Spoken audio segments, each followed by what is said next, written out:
The stands are full this Saturday, June the 18th, and everyone is ready for the 1966 edition. The fuel tanks are full, the Ferraris are well placed at the start, but it was the Fords who dazzled everyone in qualifying, filling the first 4 places.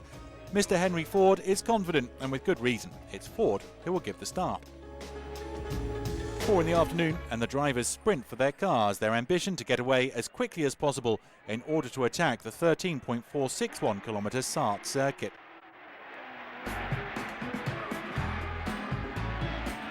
An average start for the leading cars, especially the yellow Ford 8 of Whitmore, that was very close to colliding with the Ferrari 20 and the Ford 1 of Miles. It's the Ford 7 of Muir and Hill that's leading through the S's in the forest. Behind them, the peloton is bunched together. The Fords are still tapping out the pace. And all of this watched by the winner of the 1954 edition, Maurice Trintignant.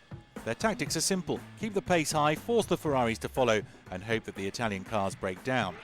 The first time through in front of the stands, and 4 Fords in the leading 4 places. Gurney, Miles, Whitmore and McLaren. In 5th is the Ferrari of Rodriguez.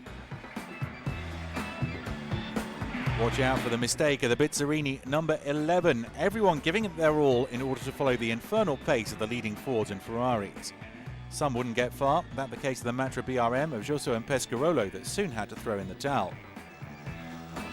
Porsche entered 7 cars and 6 of them would make it through to the finish. Up front, the fearsome pace is maintained, and the first 2 hours have seen Gurney cover 430 kilometres.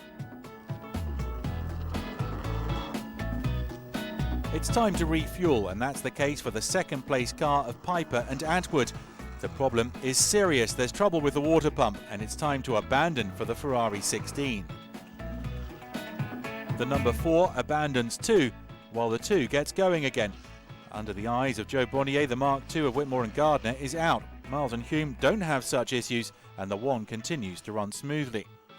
At the front, the ferocious pace hasn't dropped at all. The Fords 1 and 3 lead from the Ferrari 27 and 20 of Rodriguez and Scarfiotti respectively. When the sun goes down, black smoke starts climbing towards the sky. Ogier slipped on some oil before heating the ASA of Pasquier. The 2 cars completely destroyed, and Ogier breaks both arms.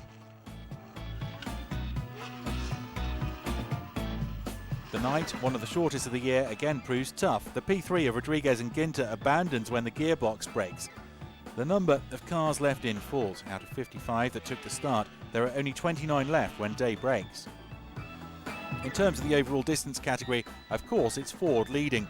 The 2 of McLaren and Amon leads from the 1 of Miles and Hume. They're in the process of breaking all the records, while the peloton continues to decline in number. The Fords triumph, and the boss looks happy, but admits he was nervous right until the end. Victory now a mere formality for the firm from Detroit, despite a last-minute storm. Henry Ford asked the 3 drivers to come in at the same time. McLaren and Amon in the 2 waited for Miles and Hume in the 1. 2, 1, 5, the winning Ford trio in 1966.